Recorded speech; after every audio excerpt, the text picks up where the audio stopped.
झारखंड की राजमहल पहाड़ी के तराई क्षेत्र में वीर सिदो कान्हू के नेतृत्व में 1855-56 के संताल हूल यानी संताल विद्रोह का आगाज वास्तविक रूप से 30 जून 1855 को नहीं बल्कि 7 जुलाई 1855 को हुआ था। 30 जून 1855 को सिदो कान्हू के आह्वान पर साहिबगंज के भोगनाडीह में विशाल जनसभा हुई थी, जिसमें दामिनी कोह के बसाए गए संतालों के अलावा हजारीबाग, बाकुंडा, पुरुलिया, भागलपुर, मुंगेर से लगभग 10,000 संताल का जमावड़ा हुआ था। इसी तनावपूर्ण और उत्तेजक माहौल में भोगनाडीह के सिदो कान्हू, चांद और भैरव चार भाइयों ने बीर सिंह, परंगनैत और मारगो राजा की परंपरा को आगे बढ़ाते हुए चांद ठाकुर के दर्शन और निर्देश का समाचार फैलाया। सभी लोगों को पूरी जाति के भविष्य पर विचार करने के लिए बुलाया गया। 30 जून 1855 की रात्रि में हुई इस बैठक में कंपनी सरकार को दरखास्त देने तथा लेफ्टिनेंट गवर्नर के पास कोलकाता जाकर बात करने का निर्णय लिया गया। भागलपुर के कमिश्नर के पास दरखास्त भेजा भी गया, पर कोई सुनवाई नहीं हुई। अंततः संतालों ने कोलकाता जाने का प्रयास किया, पर दूरी होने के कारण वे वापस लौट गए। सिदो और कान्हू के नेतृत्व में बरहेट के पास पचकटिया नामक जगह पर लगभग 30,000 से ज्यादा संताल जमा थे। उधर से दरोगा महेश दत्ता 4 निर्दोष संताल गरभू मांझी, हड़मा देश मांझी, चंचई और लखन परानिक को कैद कर भागलपुर ले जा रहा था। रास्ते में मोरल नदी के किनारे दोनों की भिड़ंत हो गई। सिदो के आग्रह पर भी दरोगा ने कैदियों को नहीं छोड़ा। इस पर गरभू मांझी ने हूल हूल चिल्लाते हुए 7 जुलाई 1855 को दरोगा की गर्दन को टांगी से काट दिया।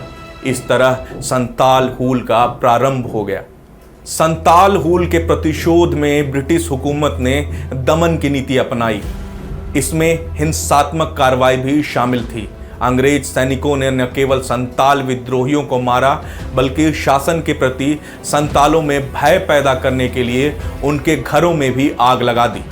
दरोगा हमेश लाल दत्ता को विद्रोहियों द्वारा मारे जाने के बाद 17वें दिन 24 जुलाई 1855 को मुर्शिदाबाद के मजिस्ट्रेट मिस्टर डुंगुड के नेतृत्व में अंग्रेजी सैनिकों ने सिदो कान्हू के गांव भोगनाडीह में आग लगा दी। इसके 5वें दिन 29 जुलाई 1855 को कैप्टन W.S. शेरविल के नेतृत्व में 12 संताल गांव गए। लेफ्टिनेंट गोरडोर की सैन्य टुकड़ी ने संतालों के 2 गांव मुनहान और मुनकतरा को जला दिया। 30 जुलाई 1855 को लेफ्टिनेंट रूबी के नेतृत्व में और 7 गांव जिसमें भागैया, तेतरिया, बासकुंदुर, रंगाकित्ता, हरियालिया, कमलडीह और बोचई को जला दिया। ऐसे 30 से ज्यादा गांव जला दिए गए। लिहाजा जिन गांव पर अंग्रेज सिपाहियों ने हमला किया, जिन गांवों को बर्बाद कर दिया, वहां के लोग गांव छोड़कर भागते ही थे। आसपास के गांव के लोगों ने भी पलायन शुरू कर दिया। हुल के नायक सिदो कान्हू गिरफ्तार हुए। उनकी गिरफ्तारी के करीब 3 माह बाद कान्हू अपने 2 छोटे भाई चांद और भैरव के साथ गिरफ्तार किए गए, लेकिन फांसी पहले कान्हू को दी गई। उसके 1 दिन बाद सिदो को फांसी पर लटकाया गया। दोनों को अलग अलग स्थानों पर फांसी दी गई। सिदो की गिरफ्तारी 18 अगस्त 1855 को हुई थी। गोड्डा के पिंडरा गांव के भगन मांझी ने अपने साथी मझिया मांझी के साथ मिलकर धोखे से उन्हें पकड़वाया और मेजर सकबर्ग को सुपुर्द कर दिया। मेजर सकबर्ग सिदो को पकड़ने के लिए दिन रात एक किए हुए थे। कंपनी सरकार ने सिदो को पकड़ने के लिए 10,000 रुपए का इनाम घोषित किया था। सिदो की गिरफ्तारी के बाद उन्हें भागलपुर जेल भेज दिया गया। उस समय सिदो की उम्र लगभग 35 साल की थी, कद लगभग 5 फुट 10 इंच। सिदो ने 8 नवंबर 1855 को एशले एडन के सामने अपने गुनाह को स्वीकार किया। 19 लोगों को मौत के घाट उतारने के लिए उन्हें दोषी पाया गया। सिदो को फांसी की सजा का ऐलान 5 दिसंबर 1855 को कोर्ट द्वारा जारी हुआ। उन्हें 24 फरवरी 1856 को पचकटिया के निकट बाबपुर नामक जगह में फांसी दे दी गई। उन्हें भागलपुर जेल में लगभग 7 महीने तक रखा गया। कान्हू मुर्मू को फांसी के लिए दूसरे दिन यानी 25 फरवरी 1856 को फांसी के तख्ते पर लटकाया गया। नियुक्त पदाधिकारी समझ नहीं पा रहे थे कि आखिर सिदो को फांसी कहां दी जाए, क्योंकि उनकी फांसी की जगह और तारीख निर्धारित नहीं थी। सुबह से ही तैयारी चल रही थी।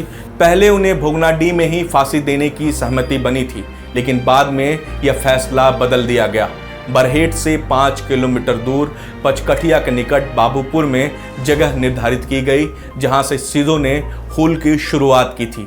सभी न्यायिक प्रक्रिया पूरी करने के बाद तात्कालिक दामिनी कोह के सुपरिटेंडेंट मिस्टर जेम्स पॉटेट के द्वारा फांसी दी गई। कान्हू, चांद और भैरव को नवंबर 1855 के तीसरे सप्ताह में जामताड़ा के ऊपर बाधर में जोरवार सिंह द्वारा गिरफ्तार कराया गया।